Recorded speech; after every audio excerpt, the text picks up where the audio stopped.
ეხლა ჩვენ შეგვიძლია ეს გავაკეთოთ ზუსტად დასვენებასთან დაკავშირებით, რადგანაც ზაფხულია და ყველა ვფიქრობთ ძირითადად დასვენებაზე, შეგვიძლია მოვარგოთ ზუსტად დასვენებას. რა იგულისხმება ამაში?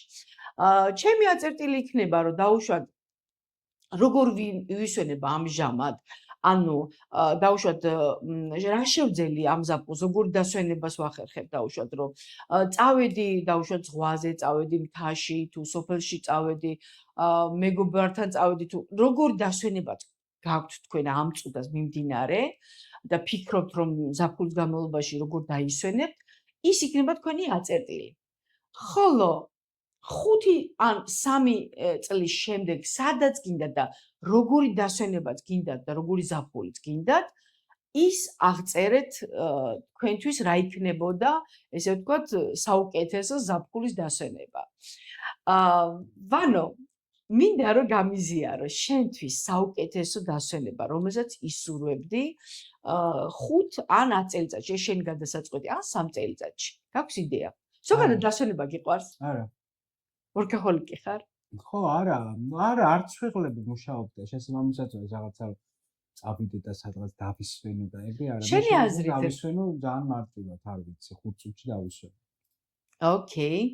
და შენი აზრით რატომ არ იღლები შენი საქმიანობით? იმიტომ რომ მიყვარს და ამიტომ არ ვიღებ. საინტერესოა შენთვის. ხო, არა, საინტერესოა, რა თქმა უნდა, კი. აბსოლუტურად გეთანხმები, როდესაც ხარ იქ და იმ საქმეს აკეთებ, რომელიც გიყვარს, გაინტერესებს და განთებს, ძალიან იშვიათად ხდება იმისგან, ესე ვთქვათ, დაღლა. გეთანხმები აბსოლუტურად, ჩემთვისაც ძალიან ისედია, თუმცა ვიტყვი, რომ მაინც ძალიან მნიშვნელოვანია, რომ ადამიანებმა თუნდაც გარემოს შეცვლა გავაკეთოთ. არა, გარემოს მე მუდმივად ვიცვი, რა შეიძლება სამჯერ შევიცვალო გარემო, ხან სად მიწევს ყოფნა, ხან სადა შესაბამისად ეგაა მომენტი. და ისე დასვენება რა იქნებოდა შენთვის? აი ხო და ეგეთი მომენტი არა მაქვს, აი მე არ შემიძლია, აი რა ვიცი, არ ცუდად ახლა ზღვაზე კი მივდივარ ხოლმე, მაგრამ უბრალოდ მიყვარს ბას რომ უყურებ რა. აი ეს მიყვარს. ოკეი. დასვენების ერთ-ერთი გზა იქნებოდა ეგ, რომ იჯდეს სანაპიროზე და უყურებდე. ანუ საოცნებო არ არის, მივხვდი, აი ეს. არა, მე ხავ ოცნებაზე აი სად მინდა ეგეთი ის არ მაქვს.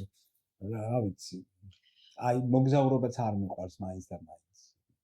ვაი ხა რაღაცა წავიდე. ნუ შეიძლება წავიდე, იმიტომ რომ რაღაც მეგობრები მიდიან. ახლა სომხეთში ვაპირებ წასვლას. უბრალოდ მიდიან და იმითო რა. ეს რაღაცა ის არის. ოკეი.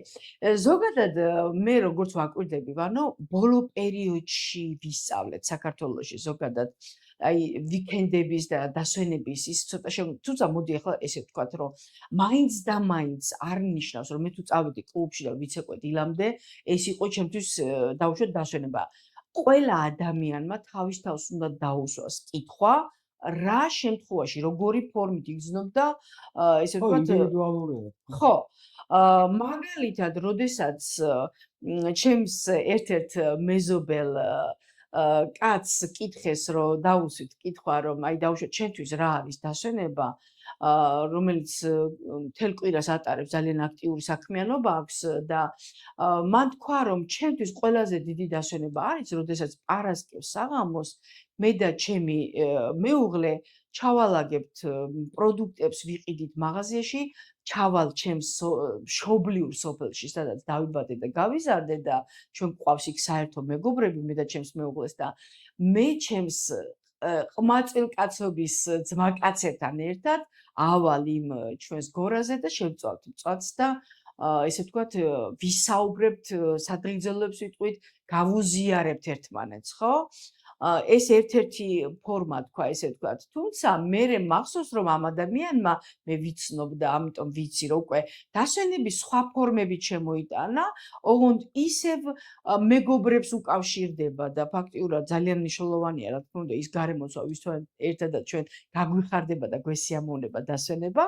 და უკვე დაიწყო შემდეგ უკვე ქალაქგარეთ გასვლები და არა მხოლოდ მის მშობლიურ სოფელში ჩასვლა იმ ადამიანებთან ერთად, სწორედ ვისთანაც გაუხარდებოდა, თუნდაც ბაკურიაში ციგისრიალი და ესე ვთქვათ გართობა.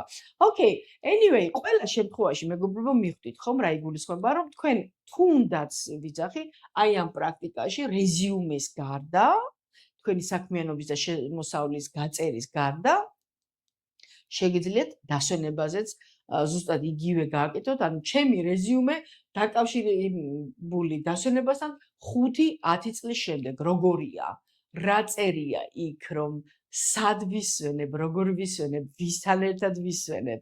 ოკეი? კარგით. მოკლედ და ეხლა უყურეთ, ნახე. თუ თქვენ ეს რეზიუმე უკვე შეადგინეთ, შემდეგი პუნქტი არის, რომ საკუთარ თავს დაუსვათ კითხვა.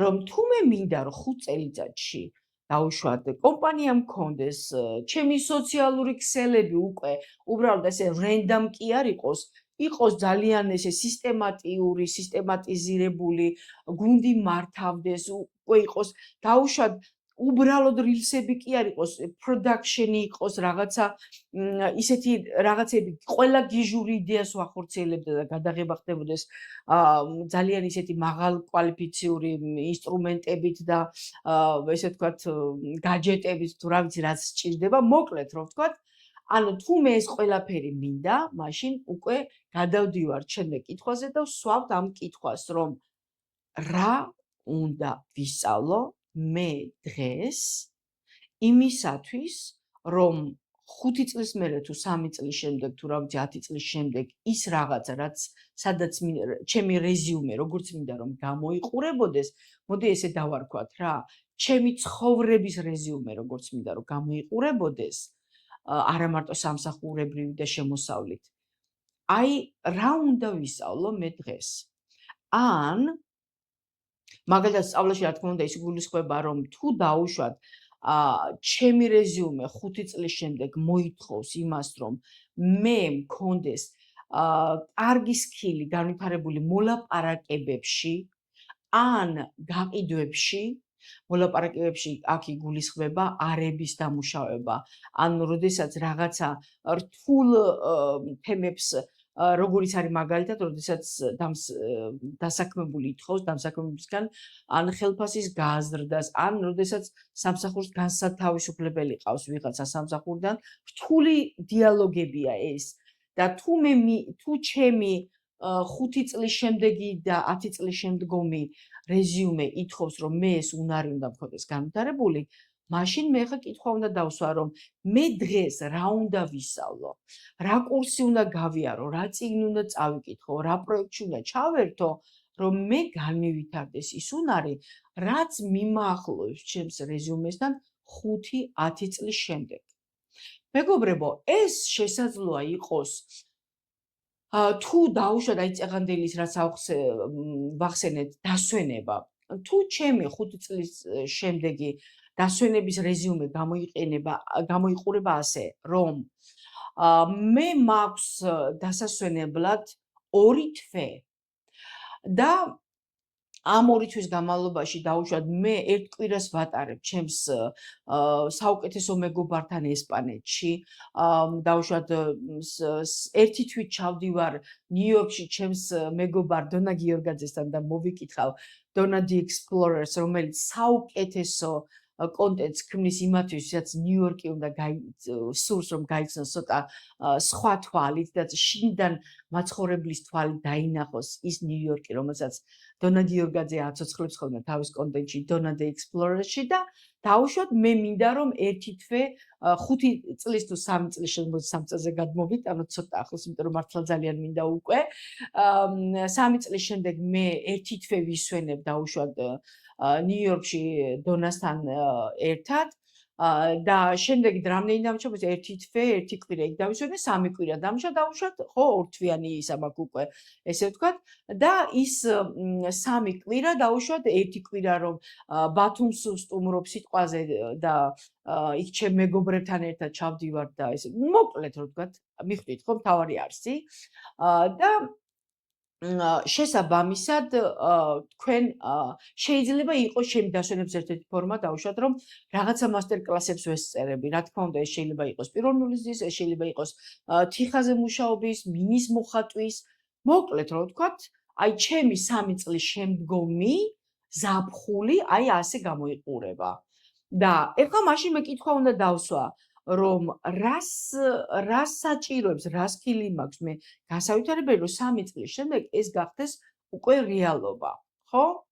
სულ ელემენტარული რომ მივხვდეთ რომ ეს მოითხოვს რომ მე ახლავე უკვე უნდა თუ მინდა რომ ეს ჩემი რეალობა გახდეს უნდა ვფიქრობდე როგორ შემეძლება რომ მე თუნდაც დავაფინანსო ის ჩემი ორთვიანი დასვენება და რა თქმა უნდა ამისთვის ფინანსები იქნება საჭირო ეს რას ნიშნავს რომ თუ მე ამისთვის ფინანსები მექნება ესე იგი მე გაყიდვებში უფრო მეტად უნდა განვივითარო ჩემი გაყიდვების სკილი რომ გავზარდო შემდეგ უკვე ჩემი შემოსავალი სულ ელემენტარული ახლა ეს უნარი და ასევე მოგზაურობის სკილი რომელიც საჭიროა შესაძლოა პატარ-პატარა მოგზაურობები დავგეგმო ახლა და უკვე განვივითარო ეს სკილიც მოკლედ მეგობრებო გავიგეთ ალბათ როგორ უნდა გავაკეთოთ ეს და შესაბამისად ჩვენ უკვე ანუ პირველი, მეორე და უკვე მესამე ნაბიჯიც უკვე გადავდგით, რითიც კიდევ სამი ნაბიჯის წინ წავიწიეთ ჩვენი ახალი ცხოვრების, უკეთესი ცხოვრების შესაქმნელად.